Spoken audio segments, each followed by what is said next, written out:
Welcome to Monday's Miracle Moment. I am Reverend Diane Lunt, and I will share the card that's been sent to you this week. Here it is. It says, mistake not truce for peace, nor compromise for the escape from conflict. To be released from conflict means that it is over. So once again, mistake not truce for peace, nor compromise for the escape from conflict. To be released from conflict means it is over.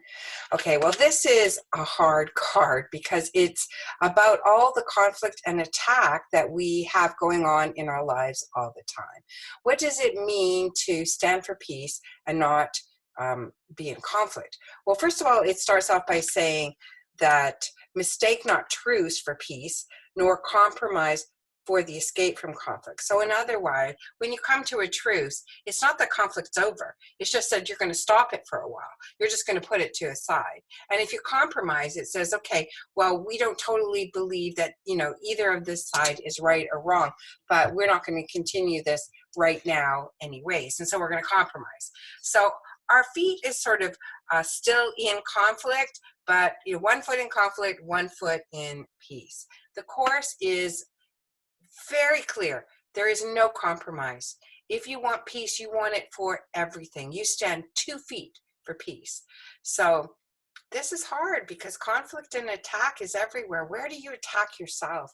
Where do we attack our neighbors? Where do we attack the evening news, the government? I mean, it's everywhere. I don't like this. I wouldn't do that. I think that should be better. Attack, attack, attack. So what the Course is asking you to do is to really look and say, where do I do that? Where do I attack myself?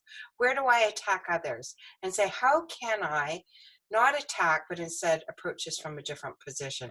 Not a position of truce or compromise. What I suggest you try is curiosity. Get curious. Instead of, I would do that better. I mean, maybe ask yourself, why does somebody do that way? Can I have understanding and empathy?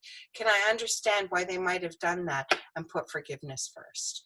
So it is saying to be released from conflict means that it is over. It means get off the battlefield. I think personally this is lifelong work. We all have to watch where our mind goes and where we have conflict within.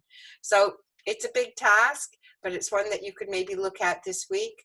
Where do you have conflict in your life, and where can you step off the battlefield and instead of choosing conflict or attack, choose peace?